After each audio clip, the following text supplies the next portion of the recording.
লোকসভা ভোটের পরে বড় জগদীশনগর এবং এই ভগবানপুরের বেশ কিছু জায়গায়, বেশ কিছু অঞ্চল এবং পার্শ্ববর্তী হাজাচাউলি আছে, পটাশপুর আছে, এই সমস্ত জায়গায় রাতের অন্ধকারে তৃণমূলের আর্মাদ বাহিনীরা তারা রাত্রি 11:30-12টার পরে বিভিন্ন বিজেপি কার্যকর্তার বাড়িতে গিয়ে চড়াও হয়। এটা আগে থেকে হয়ে আসছে, ভোট মেটার পর থেকে। তো সেই মতো আগামী দিন রাত্রি 11:30টা নাগাদ আমাদের কার্যকর্তা শশাঙ্ক মাইতির বাড়িতে ওই তৃণমূলের 30-35 জনের একটি দল হাতে বম বন্দুক সহ ওর বাড়িতে পৌঁছায়। তার অপরাধ ছিল তৃণমূল তাকে মেরেছে, তাকে সহ তার পরিবারের 2-3 জনকে মেরেছিল। সে ডায়েরি করেছিল, ডায়েরি করার পরে তারা কিন্তু সেই রাতের বেলা গিয়ে হুমকি, ছেলে কোথায় আছে বাড়ি থেকে বের করো। তো এই কথা বলতে ছেলে তো বাড়িতে নেই, সে বাড়ির বাইরে ভোটের পর থেকে বাড়ি ছাড়া আছে এবং তার মা এবং তার স্ত্রী, তার বৌদি বাড়িতে ছিল। তারা বেরিয়ে আসে, আসার পরে তাদেরকে মারধর এবং ধস্তাধস্তি। তারপরে তার বাবা গৌরহরি মাইতি উনি বাড়ি থেকে বেরিয়ে আসেন, আসার পরে ওনাকেও মারধর করে এবং ধাক্কাধাক্কি করে ওনাকে ঠেলে ফেলে দেয়। দেওয়ার পরে উনি ওখানে পড়ে ছটপট করার পরে তার পাড়া প্রতিবেশীর লোকজন ছুটে আসে। আসার পরে তার ওই যে সমস্ত তৃণমূলের হারমাত তারা কিন্তু ওখান থেকে চম্পট দেয়। দেওয়ার পরে মুখবেড়িয়া হসপিটালে রাত্রি 12টা নাগাদ এখানে ভর্তি করলে ডক্টর মৃত বলে ঘোষণা করে। পুলিশ পুরো তৃণমূলের হয়ে কাজ করছে। এই ব্লকের ব্লক সভাপতি হিসাবে, শাখা সংগঠনের নেতৃত্ব হিসাবে পুলিশের ভূমিকা আমরা দেখতে পাচ্ছি।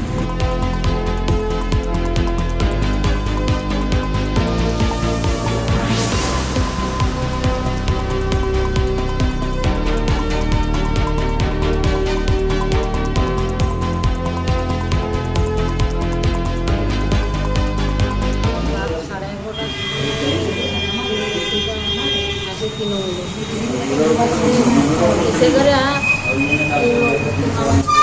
আমার বৌমারও বাড়ি আছে, আমার খেলাধুলি করে। তারপর আমার স্বামী বাড়িয়ে আসতেন, তাকে ছেলে করে ফেলে দিতেন। সব কাজ চিৎকার করলো, করার পরে তখন তারা তো পালিয়ে গেল। পাড়ার মধ্যে এসে স্বামীকে নিয়ে হাসপাতালে পেয়ে আসি।